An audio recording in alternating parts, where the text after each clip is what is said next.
Toys when the contract became a promise.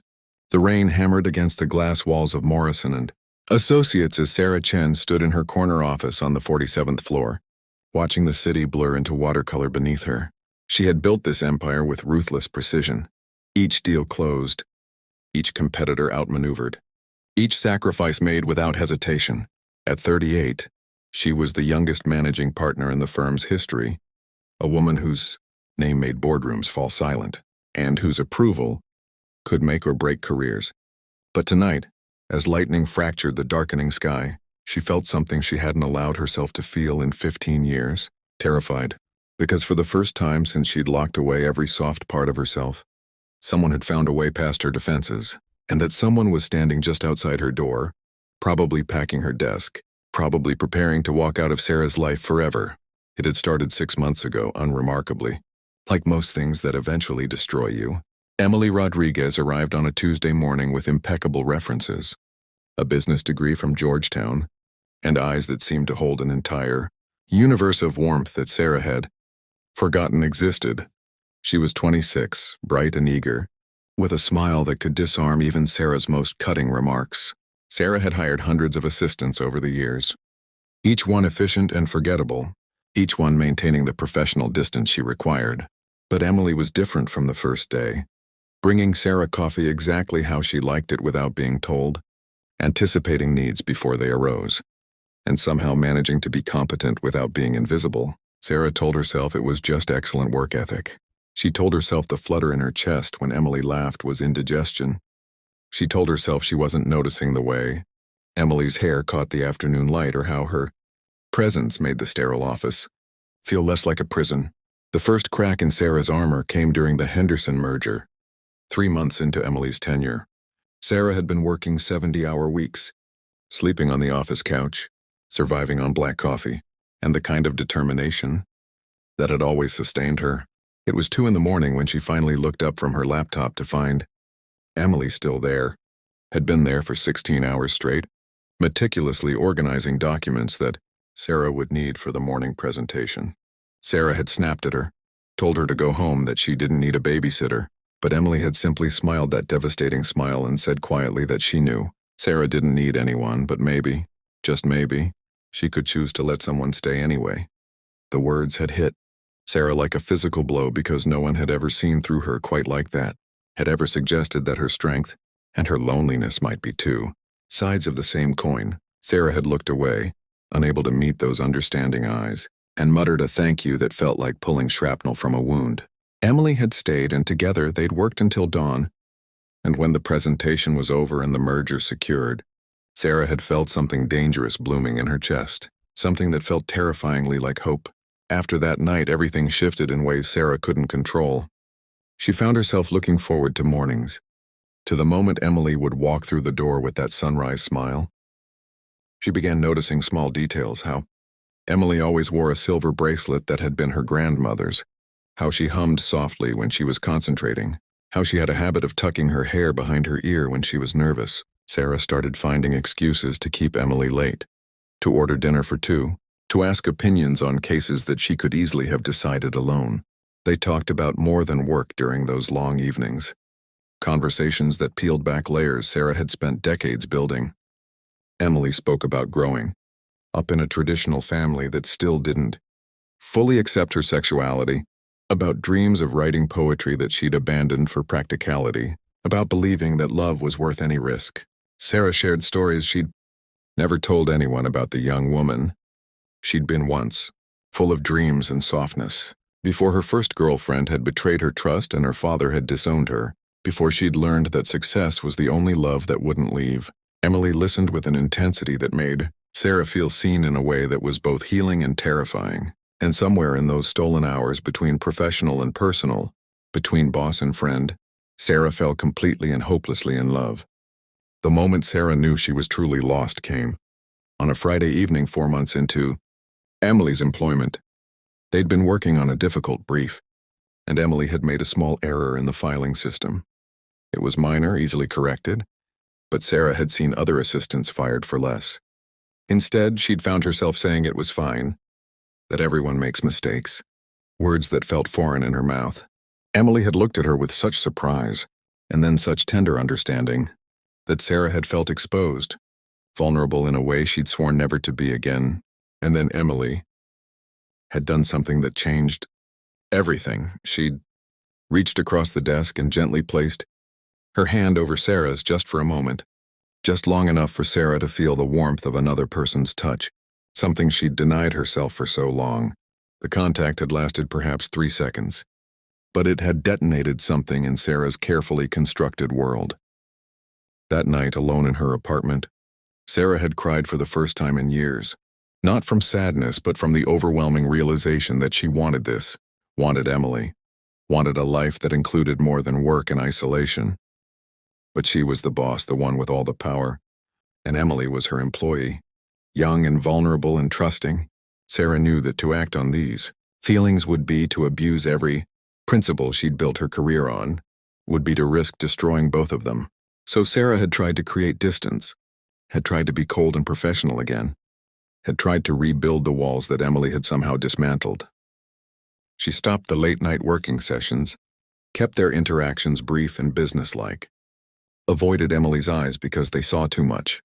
She watched Emily's confusion turn to hurt, watched that brilliant smile fade, and hated herself for causing that pain. But it was necessary, Sarah told herself. It was protection.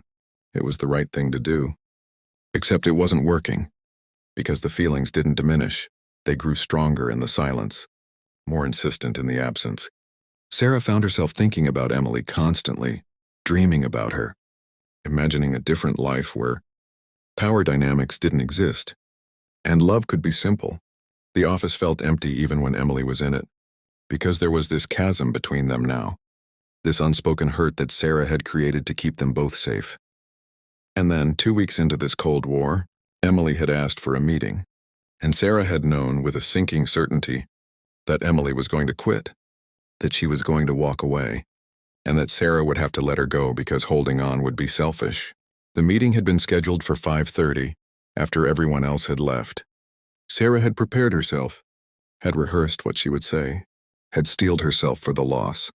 But when Emily walked in, there was something different in her bearing, a determination that Sarah recognized because she saw it in her own mirror. Emily hadn't sat down, had stood before Sarah's desk with her hands clasped and her chin raised, and she'd spoken words that Sarah would replay 1,000 times. Emily said she understood the complications, understood the power imbalance, understood all the reasons this was impossible. But she also said that she'd been in love with Sarah for 3 months, that she thought about her constantly, that she'd never felt this way about anyone. She said that she knew Sarah felt something too, could see it in the way Sarah looked at her when she thought Emily wasn't watching, could feel it in the careful distance Sarah had imposed. And then Emily had said the most devastating thing of all, that she was resigning, effective immediately, because she couldn't work for Sarah while being in love with her, couldn't be professional when her heart was breaking every single day. She'd placed her resignation letter on the desk, typed and formal, and Sarah had stared at it like it was a death sentence. Sarah had always been eloquent, had built her career on the ability to argue any position, to find the right words at the right moment. But in that instant, with Emily preparing to walk out of her life forever, she'd been speechless. All her careful reasoning, all her fears about propriety and power dynamics, all her defenses crumbled in the face of Emily's courage, because Emily had been brave enough to risk everything, to speak truth even when it was terrifying. And Sarah realized that her silence, her cowardice disguised as professionalism, had caused more harm than honesty ever could. So Sarah had stood up, had walked around the desk until she was standing directly in front of Emily, close enough to see the tears Emily was fighting to hold back. And Sarah had said in a voice that shook with everything she'd been suppressing, that Emily was right, that Sarah was in love with her too, had been for months, was drowning in it. She'd said that she'd been trying to do the right thing, to protect Emily from complications and judgment and her own broken heart, but that seeing Emily in pain, knowing she'd caused it by trying to be noble, had shown Sarah that sometimes the right thing and the safe thing weren't the same. Sarah had reached out slowly, giving Emily every chance to step back, and had taken her hand properly this time, holding it like the precious thing it was. What happened next felt like the world tilting on its axis, like everything Sarah had believed about herself was being rewritten. Emily had looked at their joined hands, then up at Sarah's face, and asked quietly what this meant, what Sarah wanted. And Sarah, who had spent 15 years building walls and avoiding vulnerability, had told the truth. She'd said she wanted everything, wanted to take Emily on dates, wanted to know all her stories, wanted to wake up beside her and build a life that wasn't just work and loneliness. She'd acknowledged the complications, the need to transfer Emily to a different department or help her find an even better position elsewhere if that's what she wanted, the importance of doing this right even if it was messy. She'd admitted that she was terrified, that her last relationship had destroyed her, that she'd spent years believing she was safer alone, but she'd also said that Emily had shown her that safety without connection was just another kind of death, that walls built to protect could also become prisons. And then, because words were suddenly insufficient, Sarah had done something she'd dreamed about for months. She'd cupped Emily's face in her hands, had looked into those eyes that held universes, and had kissed her with all the longing and fear and hope she'd been carrying. The kiss had been gentle at first, tentative, both of them afraid of breaking whatever fragile thing was forming between them. But then Emily had kissed her back, had wound her arms around Sarah's neck, and suddenly there was nothing tentative about it. It was the kind of kiss that rewrites history, that makes you understand why people write poems and songs and throw away logic. Sarah had felt 15 years of ice melting, had felt herself becoming someone new and also someone she'd been before she'd learned to be afraid. When they'd finally pulled apart, both breathless, Emily had laughed through her tears and said she'd been planning to march in and quit with dignity. But this was better, this was so much better. Sarah had laughed too, a sound rusty from disuse, and had held Emily close, marveling at how perfectly she fit there, how right it felt despite every reason it should have been complicated. They'd stood there in the empty office as night fell completely over the city, holding each other like anchors in a storm. And Sarah had thought that maybe, just maybe, she'd been wrong about love, about vulnerability, about what it meant to be truly strong. If this story has touched your heart, if you believe in love that's brave enough to tear down walls and honest enough to risk everything, please take a moment to like this video and share it with someone who needs to remember that it's never too late to choose love over fear. Your support helps these stories reach others who might need to hear them. In the weeks that followed, Sarah and Emily had navigated their new reality with the same care and precision Sarah brought to her cases. Emily had accepted a position at a partner firm, one where Sarah had no authority over her, eliminating the ethical concerns while keeping them in the same professional world. They'd been discreet at first, private about their relationship while they found their footing. But Sarah quickly learned that secrecy felt too much like shame, and she'd spent enough of her life hiding, so they'd started being open. Emily accompanying Sarah to firm events, meeting her colleagues as her girlfriend, existing publicly as a couple. There had been whispers, certainly, raised eyebrows and judgment from people who thought they knew better, but Sarah had discovered something remarkable. She didn't care. For the first time in her adult life, she was choosing happiness over reputation, choosing love over control, and it felt like finally learning to breathe after years underwater. The changes in Sarah were profound and visible. Her colleagues noticed it first. She smiled more, was less cutting in her criticisms, seemed somehow more present despite maintaining the same brilliant legal mind. She started leaving the office at reasonable hours, started keeping weekends sacred, started building a life instead of just a career. Emily had brought color into Sarah's monochrome world, had filled her minimalist apartment with plants and laughter, and the kind of warmth that comes from sharing space with someone you love. They cooked dinners together, took walks through the city, had lazy Sunday mornings that Sarah had never allowed herself before. Emily was writing poetry again, encouraged by Sarah, who loved watching her girlfriend's face as she crafted verses about love and light, and Sarah was learning to be vulnerable, to share her fears and hopes, to accept comfort when she was stressed instead of isolating. It wasn't always easy. Both of them carried wounds that sometimes flared up, old patterns that tried to reassert themselves. But they were learning together, choosing each other again and again, building something real from the ruins of their protected hearts. Before we reach the end of this story, I want to ask you something personal. Have you ever been afraid to love someone because of what others might think? Or because you'd been hurt before? Have you ever had to choose between what felt safe and what felt true? Please share your thoughts in the comments below. Your stories matter. And sometimes knowing we're not alone in our struggles is what gives us the courage to take that next step. Now, as Sarah stood in her office watching the storm, it was their 6-month anniversary, and she had something to ask. Emily, the ring box in her pocket felt like both a weight and a promise. It was too soon by conventional standards. But Sarah had learned that life was too short to wait for perfect timing. That sometimes you had to be brave, enough to reach for happiness when it presented itself. She heard the soft knock on her door, turned to see Emily entering with that smile that still made Sarah's heart stutter. Emily walked to her, slipped an arm around her waist, and asked what Sarah was thinking about so intently. Sarah pulled her close, breathing in the scent of her shampoo, feeling the steady beat of her heart, and thought about how far they'd both come, how much courage it had taken to get here. She thought about the scared young woman she'd been, heartbroken and angry, building walls to survive. She thought about the lonely executive she'd become, powerful but empty, convinced that success was enough. And she thought about the woman she was now, still strong but no longer afraid, still successful but no longer alone, choosing love every single day. Sarah pulled back just enough to look into Emily's eyes, those eyes that had seen through every defense and loved her anyway, and she took the leap.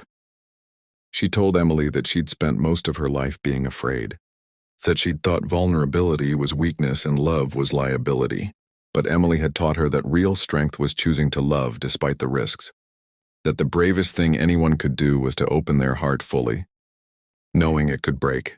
She said that these 6 months had been the happiest of her life, that Emily had given her back a part of herself she'd thought was lost forever. And then Sarah took out the ring box, dropped to one knee right there, in her office with the storm raging outside and the city lights spreading below them, and asked Emily Rodriguez to marry her, to build a life together, to keep teaching her how to love without fear. Emily's yes was instant, joyful, accompanied by tears and laughter and a kiss that felt like coming home. As Sarah slipped the ring onto her finger, she realized that the story she'd been telling herself all these years, that she was better off alone, that love was too dangerous, that protecting her heart was worth any price, had been wrong. The truth was simpler and more complicated. Love was risky. Yes, but loneliness was riskier. Vulnerability could lead to pain, but walls guaranteed it. And sometimes the thing you're most afraid of is exactly the thing that will save you. As they held each other in the storm-lit office where they'd first fallen in love, Sarah understood that she wasn't the same person who'd locked her heart away 15 years ago. She was someone new, someone braver, someone who'd learned that the greatest success wasn't measured in cases won or titles earned, but in the courage to love fully, to risk everything, to choose connection over protection. And as Emily whispered that she loved her, that she'd say yes 1,000 times over, Sarah knew with absolute certainty that this was the best decision she'd ever made, the most important contract she'd ever signed, and that whatever came next, they would face it together. Two women who'd been brave enough to tear down their walls and build something beautiful from the ruins.